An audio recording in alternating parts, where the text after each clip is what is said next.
Approximately 80 years ago, modern-day Germany was a country filled with unimaginable brutality against its people.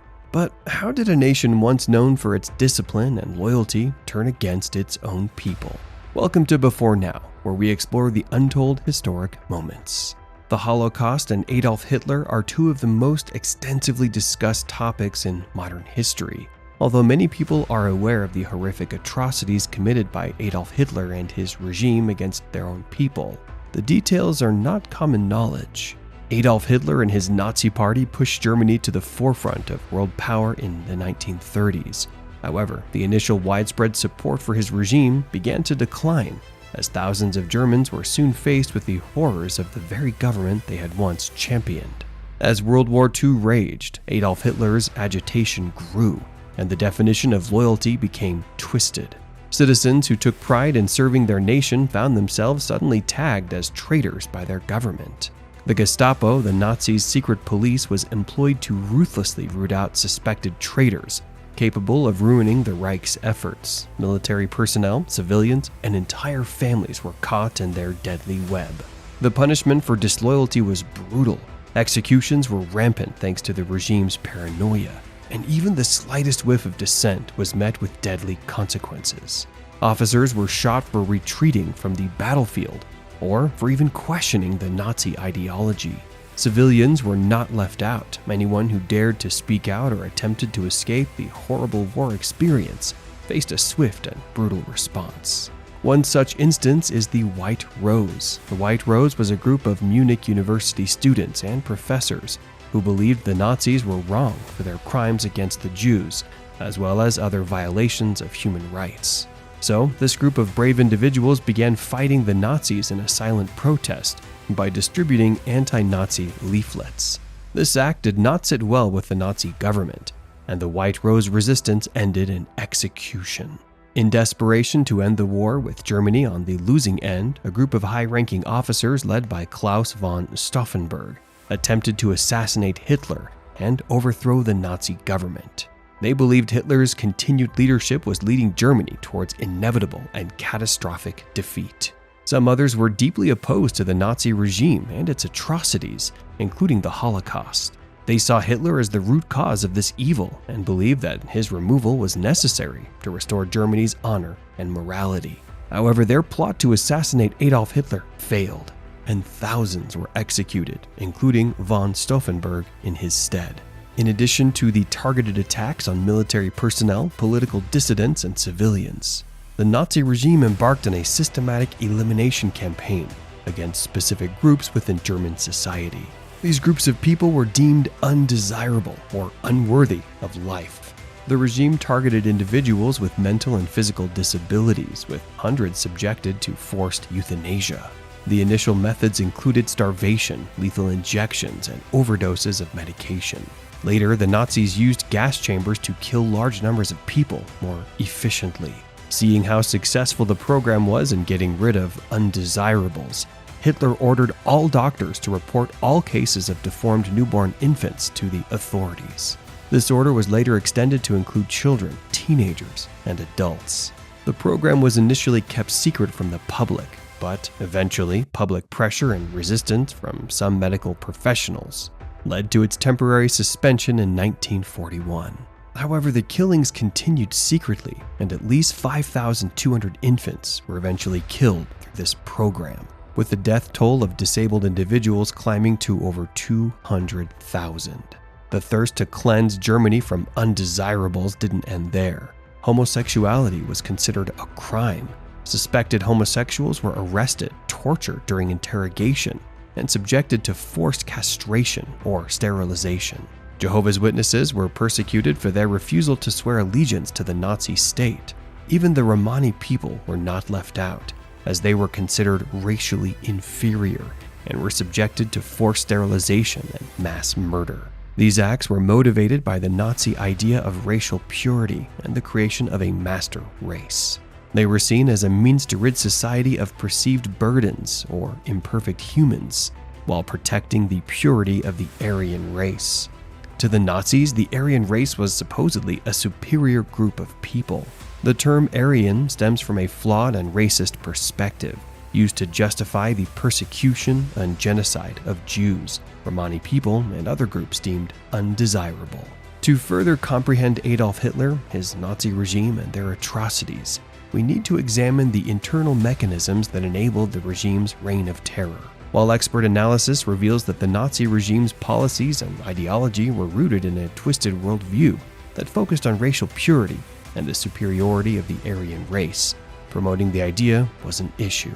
But to achieve their Nazi ideology, organizations like the Gestapo and SS were created to carry out surveillance, arrests, and violence against the regime's opponents, or anyone deemed undesirable by the government. The Gestapo infiltrated all levels of society, closely monitoring the German population for any signs of dissent against the Nazi regime.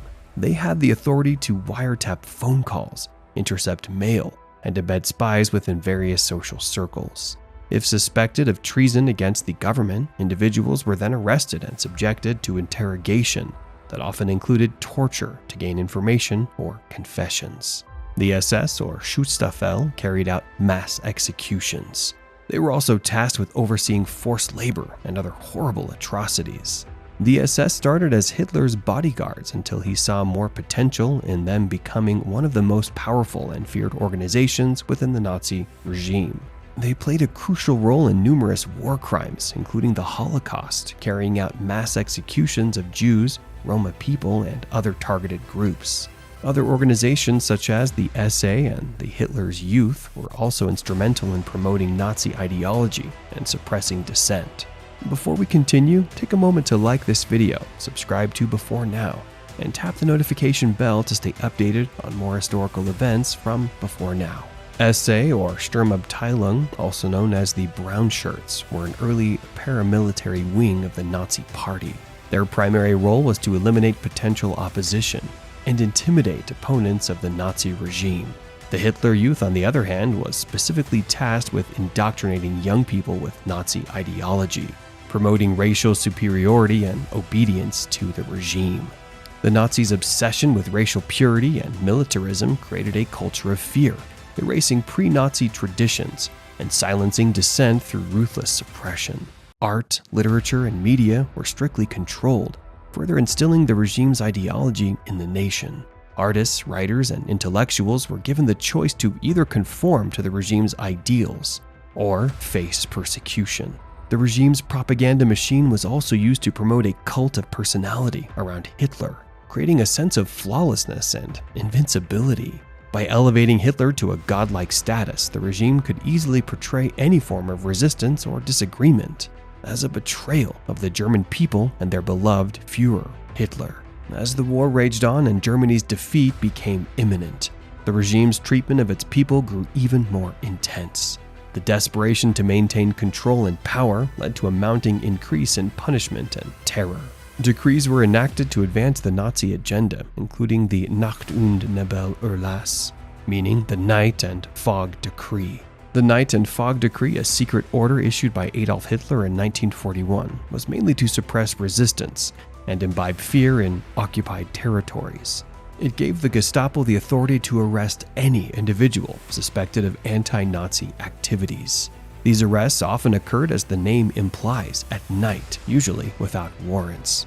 Victims apprehended were typically sent to concentration camps, where they were met with harsh treatment, or, if they were lucky, deported. Undesirables like the Jews and Roma, once imprisoned, often wind up dead or left to suffer cruel fates in prison. The last prisoners to be murdered by the Nazis were gassed at Mauthausen's extermination camp in Austria. This camp was part of the Mauthausen-Gusen concentration camp complex, one of the most brutal and severe Nazi camps in existence.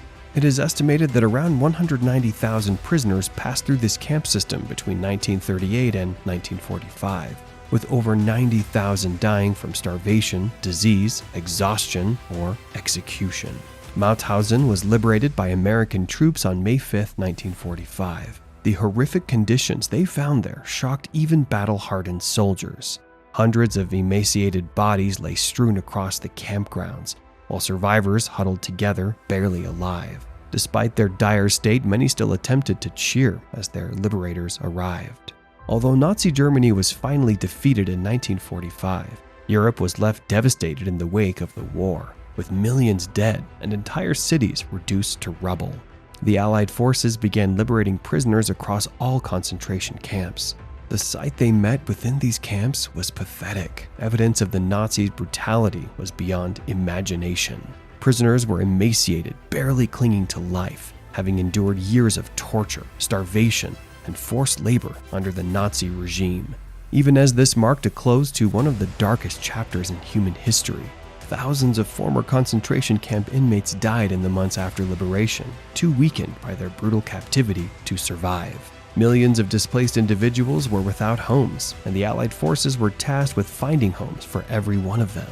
Survivors needed to find their way back home.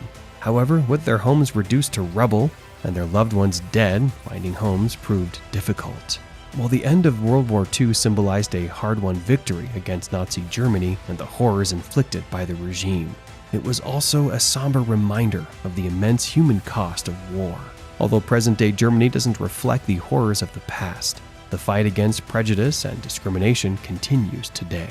Do you feel this is a fight worth fighting? Let us know what you think in the comments below. Don't forget to like this video, subscribe to Before Now, and tap the notification bell to stay updated on more historical events from Before Now. Keep in mind that history has a way of repeating itself if we forget the lessons of the past.